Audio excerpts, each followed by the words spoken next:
All right, let's talk about Xiaomi. This is one of those wild, chaotic stories. How a Chinese tech company pretty much stumbled its way into becoming a global giant.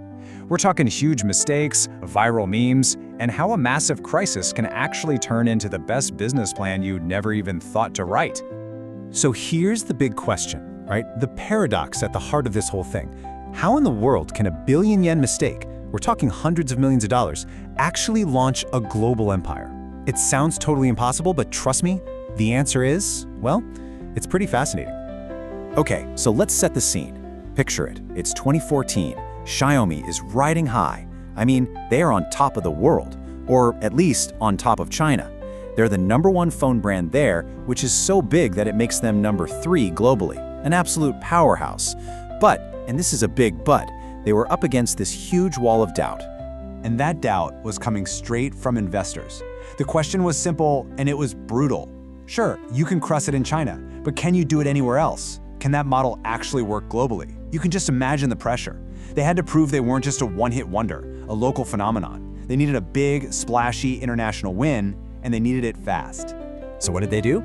They decided to go all in on India. This was going to be it, their big moment, their proof that the model worked. It was supposed to be this grand entrance onto the world stage. It all started with so much optimism. But what happened next?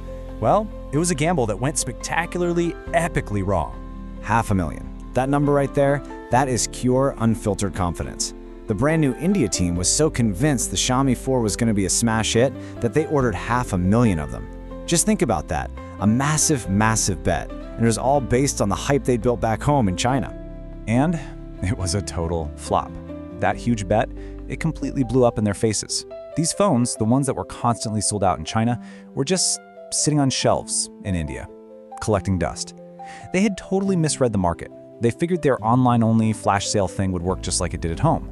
But nope, India was all about offline stores, about brand trust, trust that Xiaomi just hadn't earned yet. It was a massive miscalculation. So what does a mistake like that cost? 1 billion yuan. That's how much inventory they were stuck with. For their brand new India business, this was, and I'm quoting here, a devastating disaster. And to make things even worse, these were 3G phones. The market back in China had already jumped to 4G, so they couldn't even just ship them home. They were completely, totally stuck. So what do you do when you have a billion-yuan problem? Well, you do something kind of crazy. You create a tiny, probably very stressed out, 3-person firefighting team. Their mission sounds simple, but it was basically impossible. Go find anyone, anywhere on the planet that still had a 3G market and convince them to buy these phones. And this is where things get really interesting, because it shows just how scrappy they had to be. I mean, after getting rejected over and over, they started finding partners in the weirdest places. We're not talking about your typical phone distributors. No, they were dealing with oil and gas traders who wanted to get into the phone business, laptop sellers just looking to add something new, and these second-tier agents who were just willing to take a gamble. So this little 3-person team ends up flying all over the world, visiting something like 50 or 60 countries, everywhere from Southeast Asia to South America. And here's the crazy part. While they were just trying to put out this one massive fire, they accidentally built the foundation for Xiaomi's entire international sales network. The very same channels they clawed together out of desperation to sell old phones, those became the pipelines for all their new products. Okay, so while all of that serious business drama is going down, something else is happening. Something completely different, way more public, and honestly, pretty hilarious. It's another accident, and it all kicks off at a simple fan event in India. Yeah, are you okay? That's it, those 3 little words. So back in 2015, at this super energetic fan event in India, the founder of Xiaomi, Lei Jun, gets kind of put on the spot and asked to say hi to the fans. So he gets up there and in his pretty thick accent, he just cheerfully asked the crowd, "Are you okay?" And the place went nuts. The fans absolutely loved it. But the real magic, the real explosion, happened when that video clip made it back to China.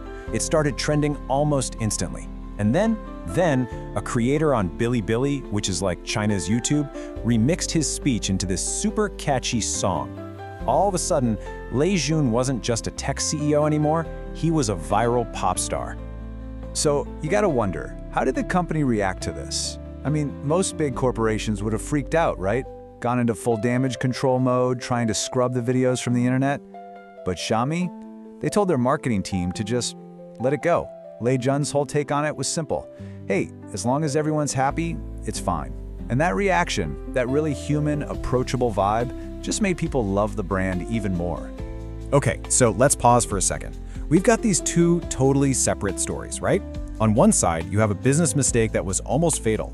And on the other, you have this kind of awkward but charming public speaking moment. They seem like they have nothing to do with each other. But when you put them together, you realize you're looking at the unplanned, completely accidental blueprint for Xiaomi's global success. Think about it. The problem: $1 billion of dead stock. The outcome? They build a global sales network from the ground up. The problem: an awkward public speaking moment. The outcome? A genuine viral connection with millions and millions of young fans. In both cases, what looked like a crisis turned into this incredible, game-changing opportunity they never could have planned. And just look at the results of that chaotic journey. Today, Xiaomi is in more than 90 countries. They're a top 5 brand in 50 of those markets. And in Europe, which is a super competitive place, they've fought their way to number 3. And they're even number 1 in places like Spain. And all of it was built on the back of those crazy accidents. You know, this really is the key takeaway, isn't it? Xiaomi didn't have some perfect 10-year master plan for global domination that they followed step by step. Not at all. Their success was basically forged in the fire of just figuring things out on the fly, solving problems as they came up, and learning to embrace those totally unexpected moments, the good and the bad. And that kind of leaves us with a final question to chew on, doesn't it? I mean, if a billion-yuan disaster and a viral meme can accidentally build a global empire, it really makes you think, what's that crisis or that embarrassing moment happening in your life that could secretly be your next big opportunity? Something to think about. Thanks for tuning in.